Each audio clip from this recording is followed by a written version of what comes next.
What's up, guys? It's Twiggis Trades back with another video, and today I want to talk to you about a stock I've personally been holding for over a year. I'm really excited about the future for it.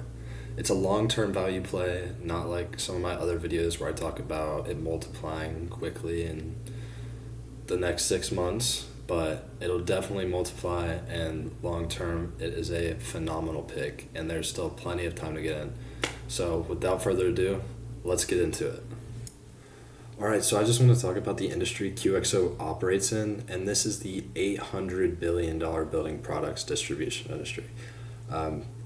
Their strategy is consolidation, and I'll get to the man behind this in a minute. But what they do is they buy up companies, combine them, and then that cuts costs down and improves their margins. And so in this industry, it's highly fragmented. That's why this CEO and chairman chose it, and there's tailwinds behind it too. As you can see there, shortage of 4 million homes in the US, housing is aging fast, and there's infrastructure needs. But not only that, there's also climate change as well, which could be a factor. That causes a lot of damage to houses and a lot of repairs. Alright, so I just want to share a little bit about the key behind this whole operation, the man who's created shareholder value for decades, and this is just his next venture. And let me give him some credibility for those who don't know him. This Brad Jacobs founded $8 billion companies or multi-billion-dollar companies and has done over 500 M&A transactions.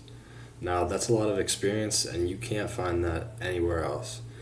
But first, I want to show you just a couple of the companies he's made in the past and their returns over the past 30, 20 years. Okay, so this first one is XPO. So as we can see, since 2004, it's 4,000%. It's hard to find a stock that has gone up that much, definitely outpaced the market by a wide margin. And that's why he's someone to believe in. Even if you didn't believe in the company overall, like investing in the person is the right play here. And then we also have United Rentals. These are just his two biggest ones I chose out, but he has a couple others which he's made thousands of percents for as well. But as you can see here, almost 6,000%. That's a pretty good return, and you hold it for the next 20, 30 years, you might see the same with QXO.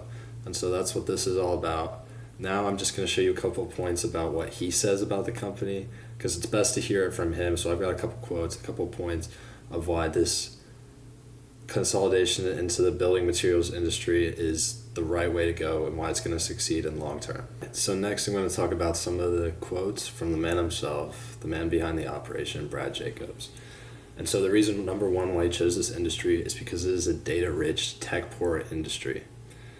And this is just because of how old it is, how fragmented it is, lagging in technology, even though, as it says there, there's a lot of valuable data.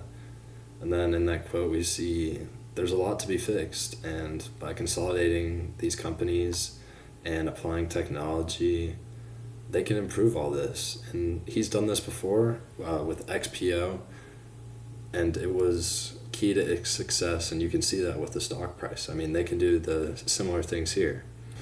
And reason number two, again, is a huge industry, $800 billion. And just taking a small piece of that pie is a huge amount compared to where they are today. And there's no consolidator like them and that has the experience that he has. There's nobody in the world that has the experience he has.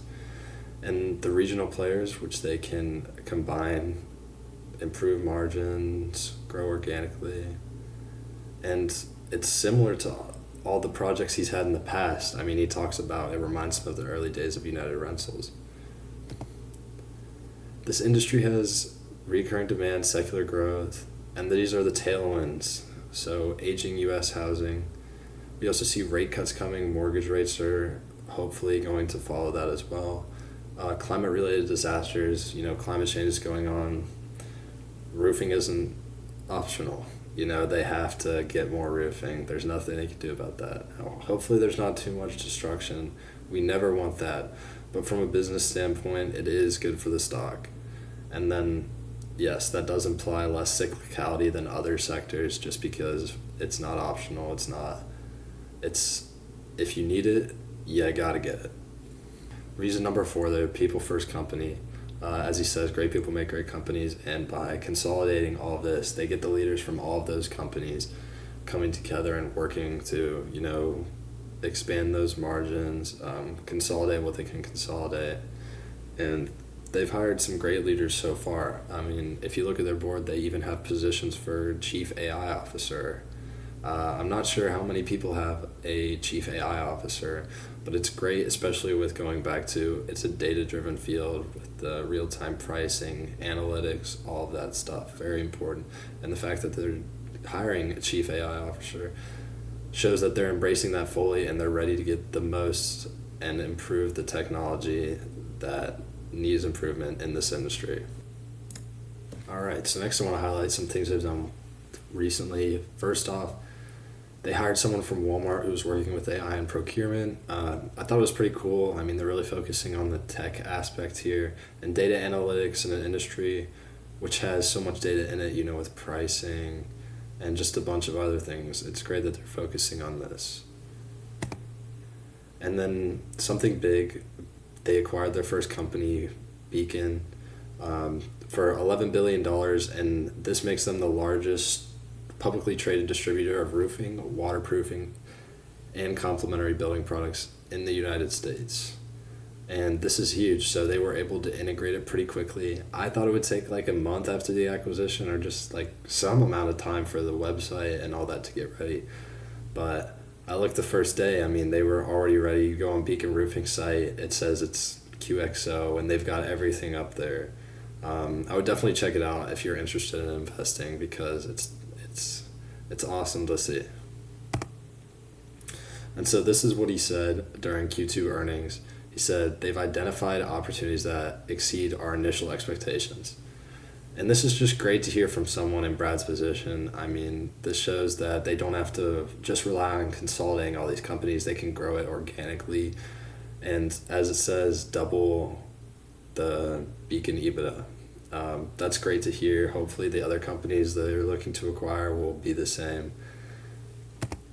And then looking at earnings. So they beat this one by 7 cents, probably partly to the opportunities as Brad was talking about. But looking forward in the future, I mean, there's a lot they have to offer. I mean, this is just roofing. And, as he said, roofing isn't optional. So this is a great first step. And there's so many other products in the industry to capture. And so this is just their current financials. Beacon was $11 billion, and their market cap is almost 14. So I think there's a little pricing in of future acquisitions. They also have a lot of cash and debt on the balance sheet. As you can see, the enterprise value is a little bit higher. That forward price to earnings may look a little scary, but I think it's important to take note they're still integrating Beacon, and there's future acquisitions to come. So I'm not really deterred by the forward PE right now. I'm investing in the man, I'm investing in the vision, and I think long term, that organic growth from Beacon and the companies they acquire, as well as the margin improvement from consolidation, makes this company easily a top pick. All right, now I just want to talk about some of the headwinds this company is facing. So a couple months ago, they offered to acquire GMS. And if you don't know what GMS is, they worked in drywall, insulation, and ceilings. So the interior. And QXO has most of the exterior now. They were trying to get into the interior, and something unexpected happened. Home Depot actually swooped in and offered $15 above what QXO was offering. And this shows that Home Depot is threatened a little bit by QXO and how they're expanding. It's not just Home Depot. Lowe's, less than a week ago, recently bought Foundation Building Materials, which also works in interior building products like doors, ceilings, drywall. And this is a problem, but overall, I think there's enough tailwinds, especially with Beacon Roofing alone. I mean, they said they could double EBITDA organically, and I'm not taking that lightly. And there are also a few more parts to construction materials than just interior drywall, ceiling. There's electric, and there's many more options to consider as well. So overall, there's tailwinds from the aging housing market. There's positive Q2 comments from Brad and organic growth coming. And this is a tech-driven company and an industry which has need for improvement in the data and tech space. And I just want to leave you with two words. These are the most important. This is what you're investing in overall, and that is Brad Jacobs, the man who's built billion-dollar companies before, and he's looking to do it again. Anyone who looks at this stock now is looking at it early. I mean, you've seen the XPO, the United Rentals chart. You're at the beginning of that curve right now. And I think if you want to catch on, now's the right time to buy. All right, so thank you for tuning in. I think this is a big opportunity. Leave a feedback, leave a stock in the comments. I'm happy to take a look. I'll leave my links in the description if you want to hit a follow on those, and make sure to like and subscribe. And I'll see you guys in the next one. Thank you so much.